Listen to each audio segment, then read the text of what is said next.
I smiled at my graduation dinner, thinking the hardest part was over, until my grandma revealed she had given me $1,500. My smile dropped. I never saw a cent. And in that moment, everything I thought I knew about my family cracked wide open. Asterisk's graduation is often described as a culmination, a celebration, a final moment of arrival. But for some, it doesn't feel like triumph, it feels like survival.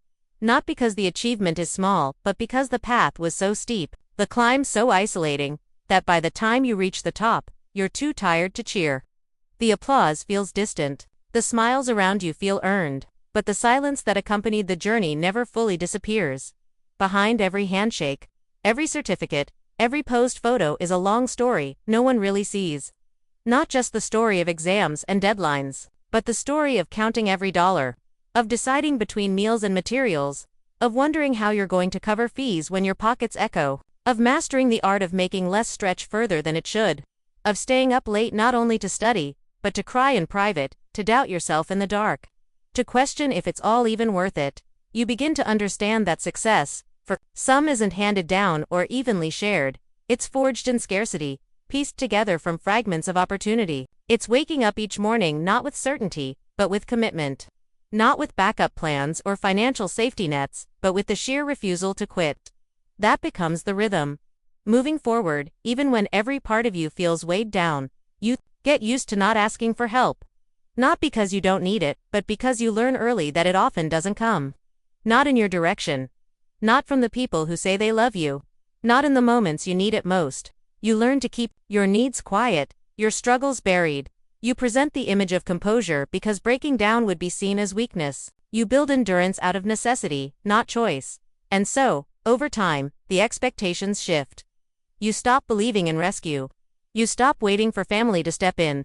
You accept that the same people who call you strong might never notice how many battles you've fought just to survive the basics. You let go of the dream that someone might surprise you with relief, with support, with belief that costs more than words. The assumption becomes a quiet agreement: if no one has offered help, it must be because help wasn't possible.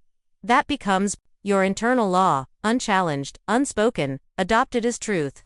You convince yourself that if your family had anything extra to give, they would've. That silence was absence, not betrayal. That the struggles you faced alone were a matter of circumstance, not choice. You train yourself to not feel resentment, because resentment doesn't change anything. It only makes the load heavier. There's a certain type of dignity in carrying your burden without complaint, even when it breaks you a little more each day. You grow used to walking through life without a safety net. You push yourself past exhaustion because rest feels like a luxury for people who don't have to choose between tuition and groceries. You juggle work and school, skip meals to pay for textbooks, smile at professors while your stomach growls. You tell yourself this is what it means to be strong, to make it without needing to ask. The milestones still come. The grades, the acceptance letters, the congratulations. But each one arrives with a shadow. A reminder that you did this in spite of everything. That every step forward was unpaid, unsupported, and sometimes unnoticed. The wind is real, but it feels quieter than it should, because beneath the robe and the cap is a story full of skipped meals, unpaid bills, and moments where you almost gave up entirely. What no one sees is how you started normalizing sacrifice. You stopped questioning whether it was fair that you had to carry so much alone. You made peace with the silence around your needs. You swallowed the disappointment each time a relative looked surprised when you told them how hard things had been. You listened to their assumptions and their casual "why didn't you say anything?" comments and responded with a tired smile, because the truth that you did say something, just not in words, felt too heavy to explain. You begin to realize that strength has been mistaken for stability, that silence has been misinterpreted as satisfaction, that your ability to cope has hidden how deeply you've been struggling. And still, you continue forward. Not because it's easy, but because you refuse to go back.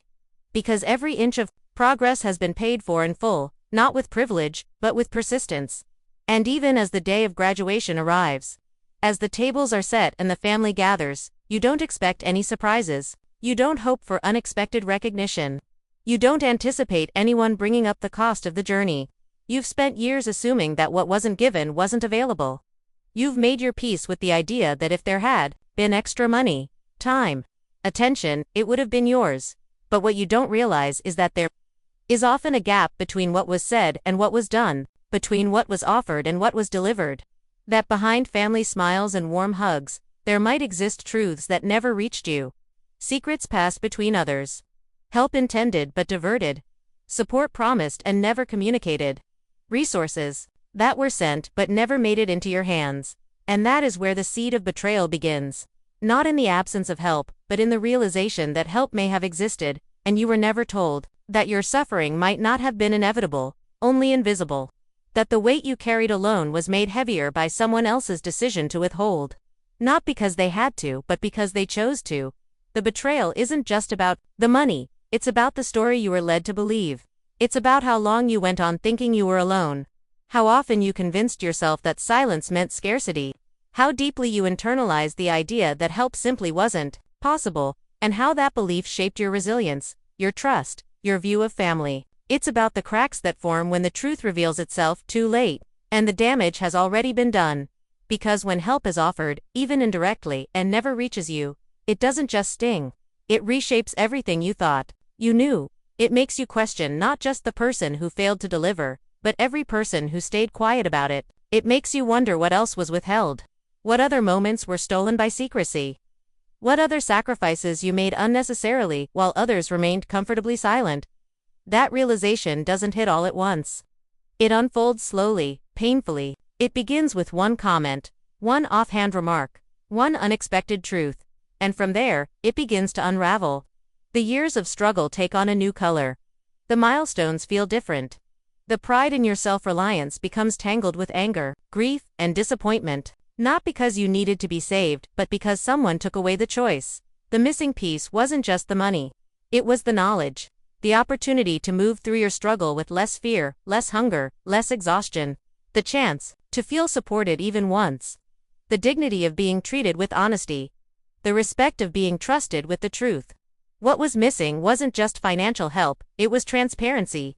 It was care that followed through. It was the chance to feel like someone, somewhere, had your back. And once you realize what was lost, not just materially, but emotionally, you can't unsee it. You can't pretend the weight you carried wasn't heavier than it had to be.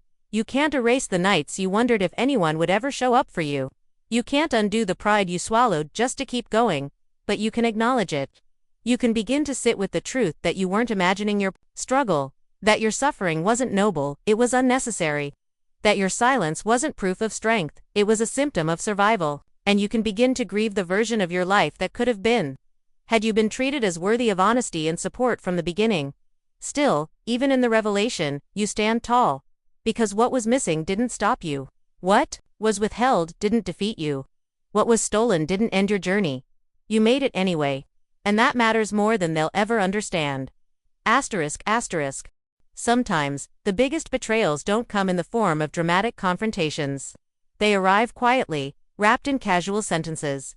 Spoken without malice, but soaked in implications so powerful that your entire sense of reality shifts. You're not always prepared for these moments. You spend so long surviving, coping, building a life out of fragments, that when the truth comes and invited it doesn't just surprise you, it rearranges you.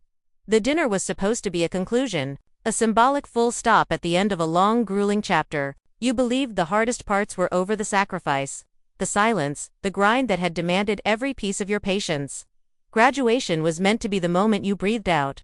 A moment of closure, reflection, and the beginning of healing. But sometimes, the truth waits until you're comfortable to reveal itself, and in doing so, it cuts even deeper. It only takes one sentence to break the illusion. One comment, one unexpected truth that fractures the entire narrative you've carried. And when that moment comes, it's not just a surprise, it's a disorientation. You begin to look at everything differently, not just the people around you, but your own memories. You question your assumptions. You retrace every hardship with new eyes. You stop seeing your story as one of unavoidable difficulty and start wondering how much of it was manufactured by silence, negligence, or deception. The words, though simple, have gravity, not because of what they mean on the surface, but because of what they imply underneath. The implication that support existed, that someone tried to help, that something was sent your way, and that somehow, it never reached you. You're not just reacting to lost money, you're reacting to a lost truth. A truth that could have changed everything if it had arrived when it was supposed to. You start to reassemble the timeline, the months where things were especially difficult. The moments when even $20 could have changed everything. The weeks you rationed food, skipped bus rides, walked miles in worn-out shoes. The semesters where exhaustion replaced nutrition, and stress overtook sleep. You remember thinking no one knew, that no one cared, that invisibility was your permanent condition. But what if they did know? That's the question that lingers long after the truth lands. What if someone tried to reach out? What if someone saw your struggle and did what they could, but that attempt was intercepted, misdirected, or buried? What if the help you needed wasn't absent, just stolen? What if the silence you heard wasn't the result of neglect, but of choice, someone else's decision to withhold what was meant for you? It's not just about the money. The money is symbolic. It represents care, effort, presence. It represents someone thinking about you, believing in you, trying to lighten your load. To discover that care existed but was rerouted without your knowledge brings a new kind of pain.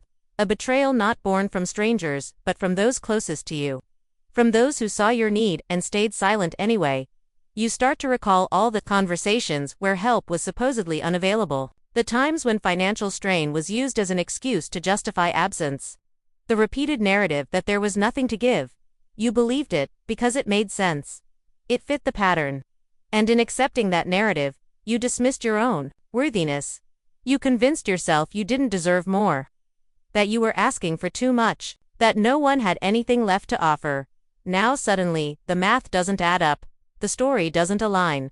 Someone sent money. Someone gave a gift. Someone trusted that you received it, and you never did. Which means that someone else knew, said nothing. Someone else made the decision to erase that truth. To leave you in the dark while you fought to find the light. To smile in your face while holding on to what was never meant to be theirs. The feeling that follows isn't just betrayal. It's disorientation. It's grief for the version of events you believed. It's heartbreak over what could have been. It's rage that has nowhere to land, because the silence is still ongoing. You want answers, but you're not sure you'll get honesty. You want justice, but you're not sure it exists in families where silence has always been rewarded more than truth. In that moment, the dinner becomes something else entirely. Not a celebration, but a revelation. A slow unraveling of illusions you didn't even know you carried. You don't just lose trust in one person, you begin to question everything. Who knew? Who said nothing? Who decided your struggle was acceptable? Who watched you endure and withheld not just resources, but honesty? The emotions are layered. Shock, disbelief, sadness, anger, then something deeper. Isolation, because you realize the weight of what you now know is yours to carry, alone. The people around you continue laughing, smiling, talking as if nothing has changed. But inside, your understanding of them is shifting. You are no longer at the same table, not emotionally, not mentally, not spiritually. You begin to grieve the idea of family you once held onto, the version of them you created in your head to make the struggle bearable. The belief that, even if they didn't have much, they would at least never lie. That even if they weren't present emotionally, they would never allow harm. That even if they weren't perfect, they would never deliberately keep you in the dark. That belief dies quietly as you sit there, holding the weight of a truth that changes everything.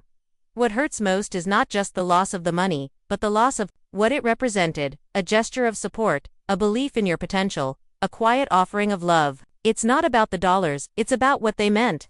That someone tried to say, I see you, I believe in you, and that message never made it. It was stolen, blocked, ignored. Your moment of recognition turned into a silent theft. And now, that truth lives in you. A permanent scar where innocence used to be. You can't go back. You can't unknow it. You can't pretend it was a misunderstanding. You felt the shift. You saw the look on their face. You heard the sincerity in the words. It wasn't a lie, it was a confession. And with that confession, your family's image began to fracture. You now live in the space between clarity and consequence. The space where you know what happened, but the rest of the room does not. Where you are forced to act normal while carrying an invisible weight. Where you smile because it's expected, not because it's real. Where you eat the food, make the small talk, take the pictures while part of you quietly mourns the loss of something you never even got to experience. Honesty, this dinner, once meant to be a celebration, becomes a turning point. A moment that quietly draws a line between who you thought you were in the family and who you really are. between the stories they told and the truth you now carry. It becomes the catalyst for everything that comes next, not revenge, not confrontation, but awakening. The beginning of a new kind of independence, rooted not just in self-reliance but in self-clarity. You now understand that not all help that doesn't come is because it wasn't there. That sometimes, your suffering is not just circumstantial, it's orchestrated. That sometimes, the people you were told to trust are the ones who stood between you and relief. And from this understanding, something new begins to grow. Just disappointment, but resolve, because now you know. And once you know, you can never be the same again. After the moment passes, after the words land, and the world tilts slightly off balance, what remains is not just confusion, but a deep gnawing need for clarity. Not to rewind or undo, but to understand. The mind becomes a quiet investigator, not driven by revenge, but by a need to reclaim what was taken without consent, trust, truth, and the dignity of transparency. You are left staring at a space that was supposed to be empty, now suddenly filled with questions. The silence around what should have been simple becomes deafening. The absence that once made sense now feels sinister. The gaps in the timeline stretch wide open, and you find yourself looking backward, combing through memory like pages in a forgotten journal. Every word, every conversation, every casual moment is re-examined under new light. The things that once felt harmless now feel weighted. The stories that used to bring comfort now ring hollow. You begin tracing the threads mentally, emotionally, even spiritually. Not just where the money went, but who was close enough to touch it, who was informed, who had access, who smiled too easily, who always seemed to have answers that didn't quite satisfy. You don't confront, but you observe. Patterns emerge. Little red flags that never had names now pulse with clarity. The things you ignored in the name of family now feel like breadcrumbs you missed while surviving. The timeline is hazy, but the facts are beginning to form edges. You knew nothing about any support being sent, but someone knew. Someone received the gift, or intercepted it, or heard about it, and made a decision that changed your entire path without your knowledge. That realization feels like betrayal multiplied by silence. Not because of what was done but because of what was hidden. Not just a stolen opportunity, but a stolen choice. Control is often disguised as care. Manipulation often wears the mask of protection. You begin to wonder, who decided that you didn't need to know? Who made the judgment call to pocket what wasn't theirs, or redirect something meant to ease your burden? And more importantly, what story did they tell themselves to justify it? That you wouldn't use it wisely. That you didn't deserve it, that it would be better spent elsewhere. The questions multiply in every direction. And none of the answers bring peace. The theft, if that's what it was, wasn't loud. It wasn't violent. It wasn't obvious. It happened quietly, behind closed doors, or within private conversations you were never invited to.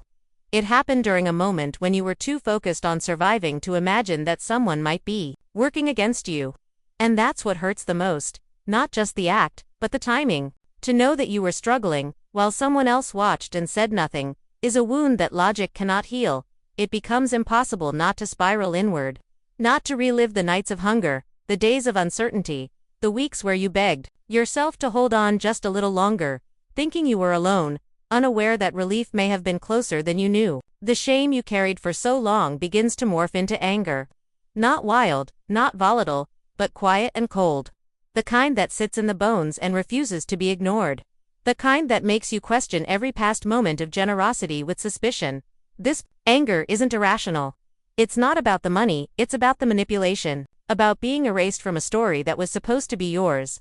About having your resilience forged under false pretenses. About being made to believe you were always on your own, when in truth, someone had a choice. And they chose silence. They chose themselves. They chose deception. The internal search becomes less about blame and more about truth. Because you're not looking for a villain, you're looking for resolution.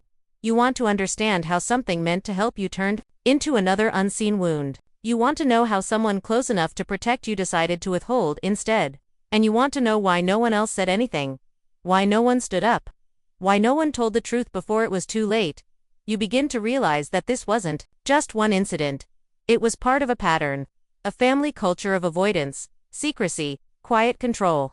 A legacy of decisions made behind backs and beneath tables. A long tradition of rewriting facts to serve the comfort of a few, at the expense of many. You start to recognize that this moment, this missing $1,500, was not an isolated event. It was a symptom of something deeper. Something broken long before you noticed, and once you see it, you cannot unsee it. You look at your upbringing differently. You recall all the times information was filtered before it reached you. All the times help was promised and never came.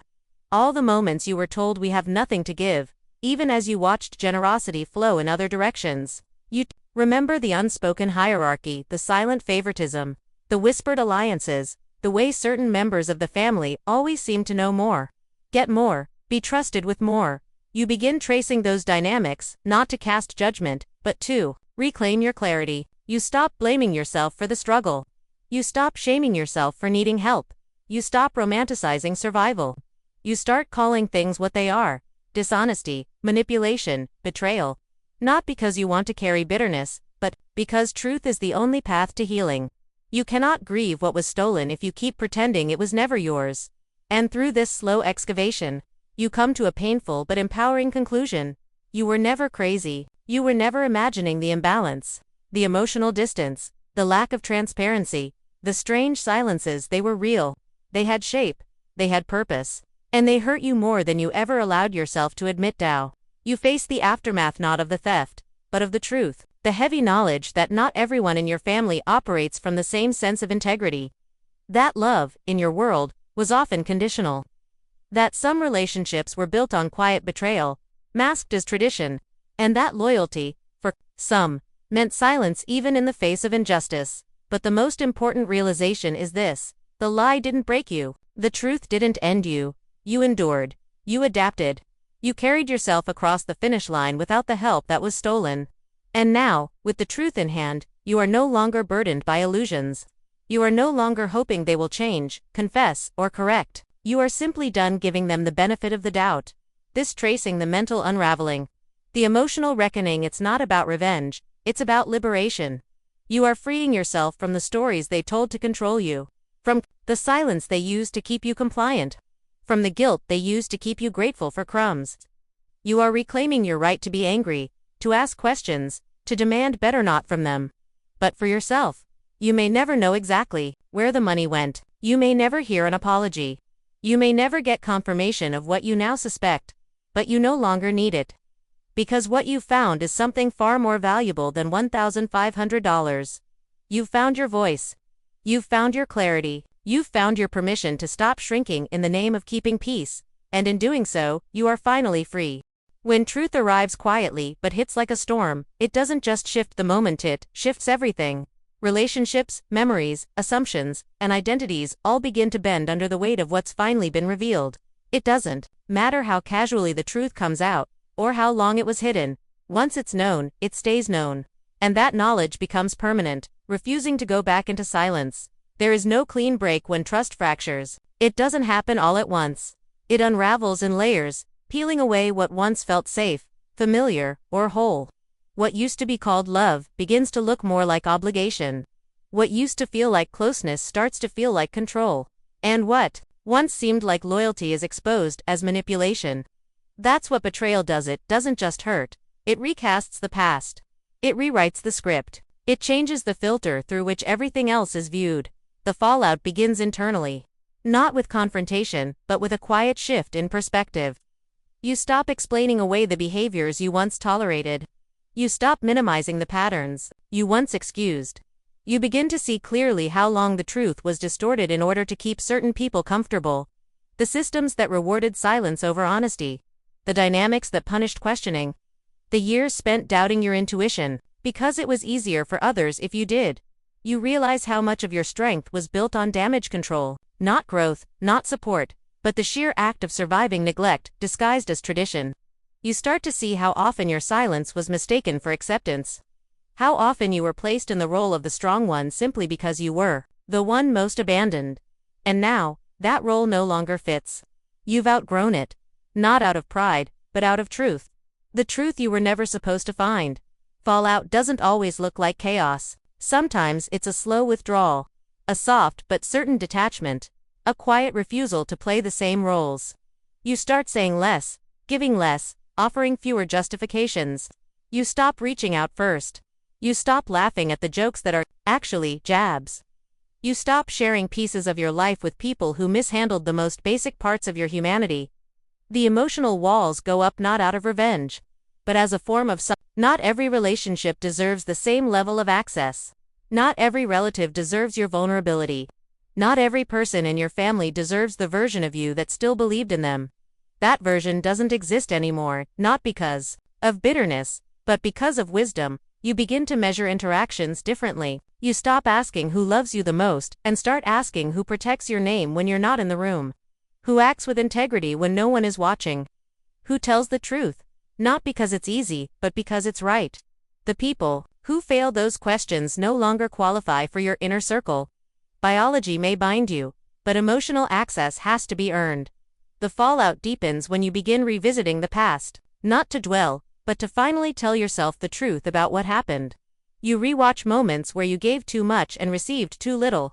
You rewrite the parts of the story where you blamed yourself for being left out, when the reality was that you were being strategically excluded. You stop calling dysfunction family tradition. You stop labeling emotional abandonment as tough love.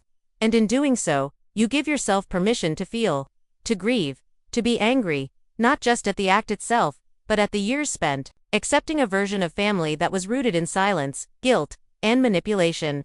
You stop shaming yourself for not seeing it sooner. You stop punishing yourself for believing in people who wore masks too well.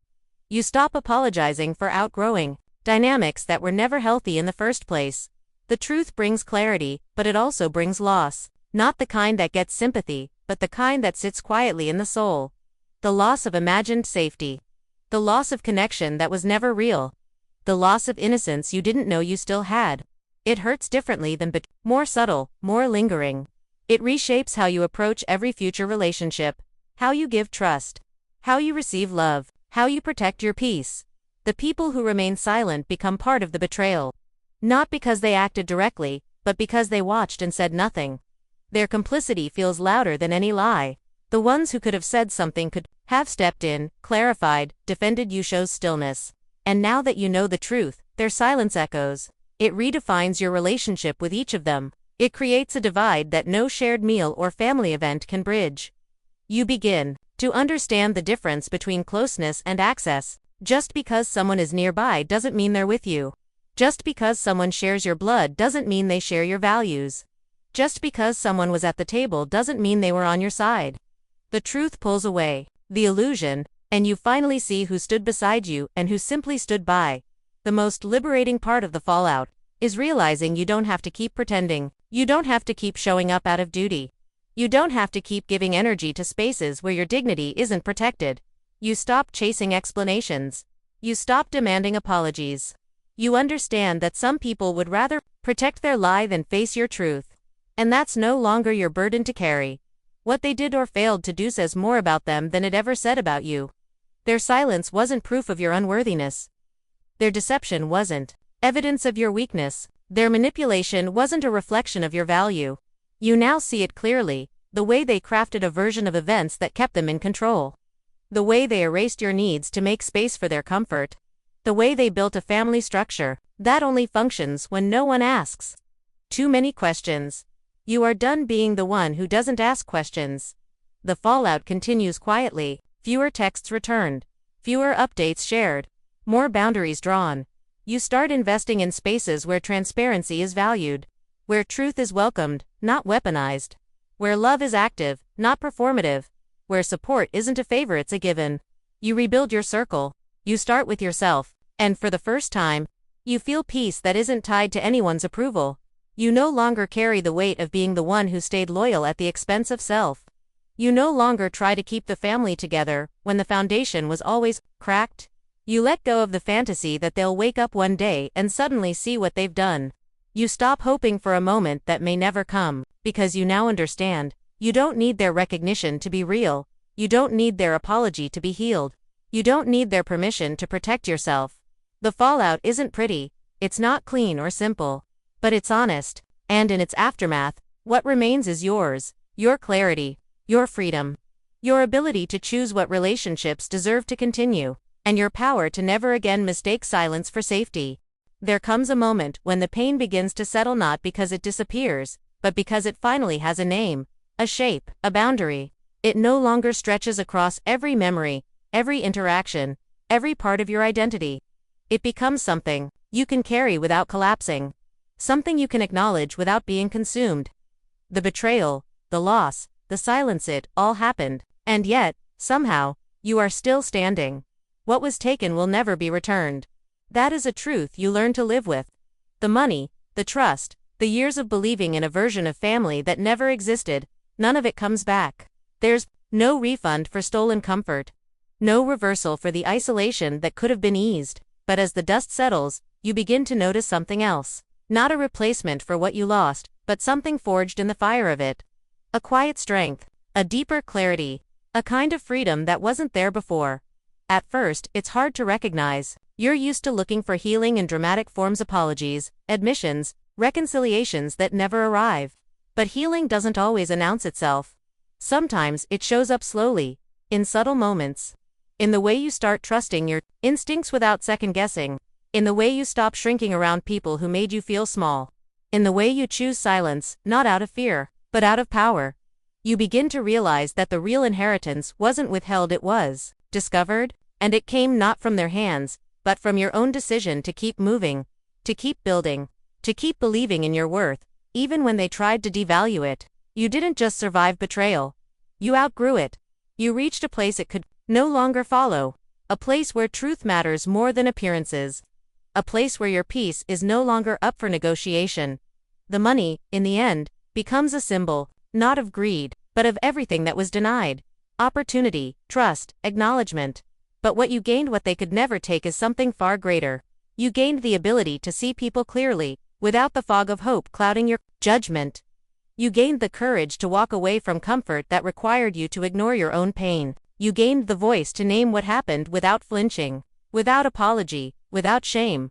There is something priceless in becoming your own witness, in no longer waiting for someone else to affirm your experience, in being able to say, yes, it happened, yes, it hurt, and yes, I'm still here. You no longer carry the need to explain your hurt to people who chose not to prevent it. You no longer reach for closeness that comes at the cost of self-respect. You stop confusing forgiveness with reconciliation, and healing with silence. You begin to pour energy into places where growth is mutual, where you are not just tolerated, but seen, where you are not just included, but valued. You surround yourself with people who don't need to be convinced of your worth. People who show up not because they feel obligated, but because they care. You realize that found family, chosen community, and personal alignment are more sacred than bloodlines that blur the line between love and control. What you lost forced you to clarify what you need, and what you need no longer includes people who make you question your worth. You no longer accept proximity in place of presence. You no longer cling to roles that require you to abandon parts of yourself. You no longer believe that suffering in silence is a sign of strength. Now, your strength looks like boundaries. It looks like honesty. It looks like walking away from people who refuse to grow. The pain doesn't disappear, but it stops being your guide. It becomes a memory, not a map, a reminder, not a rule. You carry it not to stay bitter, but to stay awake, to stay aware, to remember what it took to become this version of yourself, the version that no longer accepts crumbs while pretending they're gifts, the version that honors your needs without waiting for permission, the version that knows peace isn't found in being liked, it's found in being aligned. Looking back, you see it clearly now. You were never the problem. You were simply surrounded by people committed to misunderstanding you. People who needed you to stay small, so their own guilt wouldn't feel so loud. People who chose silence over support, distance over honesty, comfort over courage. And once you stop trying to change them, you reclaim the energy they stole. The real transformation happens when you no longer need closure to move on. When you stop trying to make others accountable and start making yourself free. When you release the idea that healing must include reconciliation. When you decide that your story doesn't need to end with a reunion, can end with release, with relief. With the soft, powerful moment of choosing yourself, you no longer grieve what they didn't give, you celebrate what you created without them. The resilience, the clarity, the ability to love yourself in ways they never taught you. You become the safe place you always looked for. You become the protector you always needed. You become the voice that tells the truth even when no one else does. And the most beautiful part, you no longer need to prove it to anyone. You don't need the dinner table acknowledgement. You don't need the late apology. You don't need the validation of those who once withheld what was yours. Because you now know, your worth was never theirs to measure. Your journey was never theirs to own. And your healing is not for their comfort, it is for your liberation. You didn't get the money. You didn't get the truth when you needed it. But you got something far more powerful. The end of illusion. The beginning of a life that doesn't revolve around being accepted by people who made you invisible. A life where peace is not earned through silence, but protected by truth.